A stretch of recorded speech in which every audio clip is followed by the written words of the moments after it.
Hello, and welcome to the latest episode of the Low Budget Review Show. I am your host, Eric Smith, and today I am talking about Clown in a Cornfield by Adam Cesare. I'm always going to say it that way, and you can't stop me. This is from Harper Teen, and it is a young adult book, and it is a slasher movie in book form. Uh, what else do you need to know? Well, I'll tell you. So the book takes place in the small town of Kettle Springs. It's got a prologue. Let's make sure it actually says prologue. Yes, it does. And in the prologue, we meet some characters, and something tragic happens. Then we jump ahead a year, and Quinn Maybrook, just checking her name, Quinn Maybrook and her father moved to town. Her father is the new town doctor. Quinn is a high school student, and she meets some of the characters that we met in the prologue. And she goes to school, meets people, things are happening, and then a crazed clown starts killing people. And we've got a slasher. That's the bare bones of the story.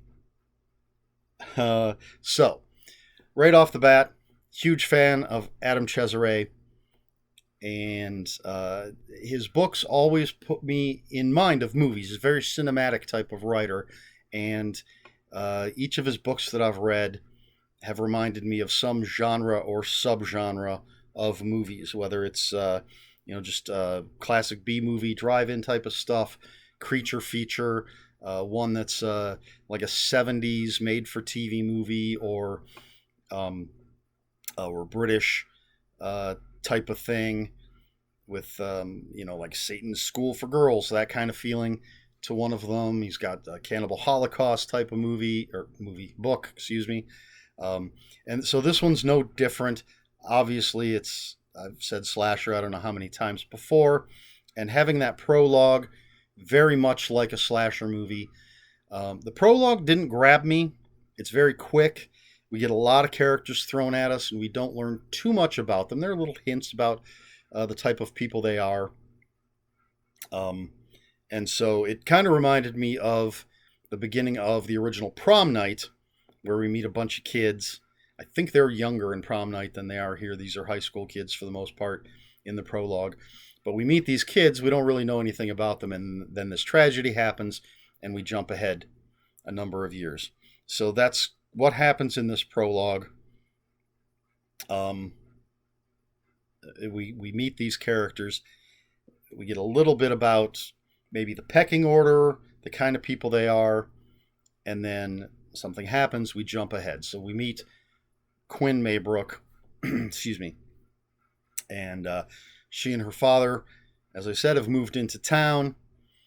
They're from Philadelphia. She's not super happy about it, but she's not completely torn up about it either. She wants to support her father. We get hints of something that happened to her mother. That's why it's just Quinn and her father. And she meets a neighbor kid, and then the next day, right after they've moved in, the day after they've moved in, she's going to school for her first day at a new school, and she meets a couple other people, goes to her first class. There's some trouble, and she ends up getting kicked out of class with four other students in school suspension. So she gets to know these kids pretty quickly and finds out that Founders Day is the next day, and that there's a party planned for the day after that, and she's invited. There's also we get a sense of this town, this little town, and it's sort of a dying town, and there's this rift. I think all of this, definitely, yeah. There's it's in the front flap, so I'm not giving too much away here. There's a rift between the adults and the kids. So we have that kind of going on. The kids are definitely into their telephones. Some of them are YouTubers, like pulling pranks. Excuse me. And the older people in town definitely not into that. So we've got this rift going on. So a lot of characters, a lot of character development. We at this point, once we're past the prologue, we do get the pecking order of the school, who each of these characters are. There are some kind of archetypes, but there's there's nuance to the characters. Adam Cesare is just a fantastic writer, and it shows through here. So some things happen. Again, we get to know the people, we get to know the dynamics. Events happen. I'm not going to tell you what they are because you should read this and find out for yourself. And of course, as I've said, slasher. So eventually, people start being killed by a clown. Which the clown is sort of the mascot of the town. So not surprising then that this killer is dressing up as Friendo. Friendo is the name of the clown. So then craziness, slasher movie stuff starts happening. And it's the first part of the book is a little slow if you're hoping to jump right in with the crazy killing. I hate to say slow because it's not. We're getting to know the characters. It moves at a fine pace, but it's maybe about halfway through the book when it really takes off into super slasher movie territory. So again, it's well written, great characters. I only have 2 problems with it, which is why I only gave it 4 out of 5 stars on Goodreads, because of these 2 things. And probably if you could give half stars on Goodreads, I probably would have given it 4.5 stars. But there is, how do I put this without spoilers?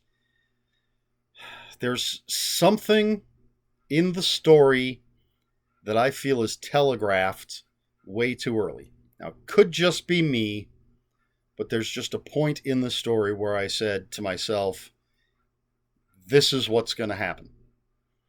And it's exactly what happened. I even mentioned it to somebody at work, because I always read on my lunch break, and then I tend to talk about what I'm reading. And I told somebody right about this point, I was like, this is what's going to happen in the book. That's my guess. That's my prediction. And it's exactly what happened. Maybe it's me. Maybe I shouldn't fault the book for that.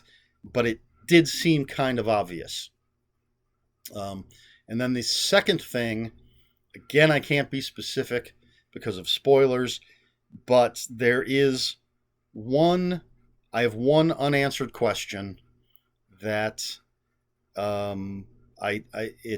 it bugs me. There's something that a sentence or 2 could have cleared it up, and maybe it's possible I missed something.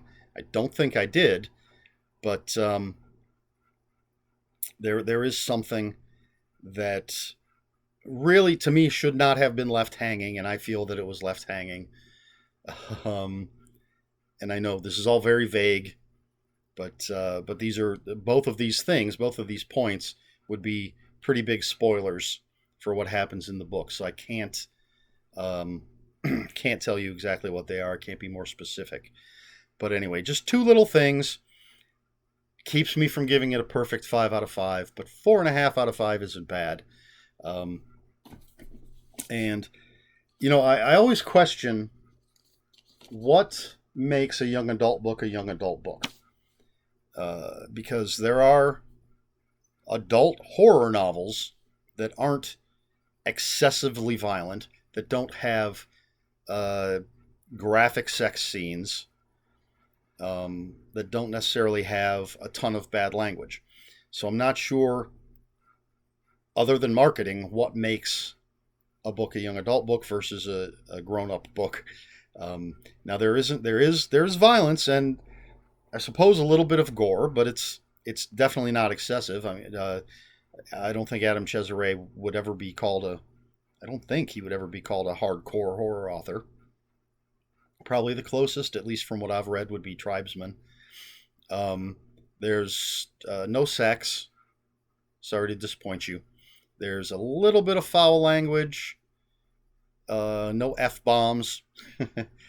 So, I mean, I don't know. Is that what makes it? Is it like a movie getting PG-13? You can have violence, but there's a point where it becomes, if you go past this point in the violence, your movie's going to be rated R, or your book is going to be considered adult. Can you have no F-bombs in a young adult book? But if it was a grown-up book, you could. I don't know. If anybody knows what makes a young adult book young adult versus grown-up, or adult, I don't know. If anyone knows, let me know. So anyway, that is Clown in a Cornfield. I like that cover. It's pretty cool. He's got a Clive Barker blurb on the top there, and he's got some pretty good people talking about it on the back. I would have bought it whether or not these people blurbed it. Because as I said, I'm a big fan of the author.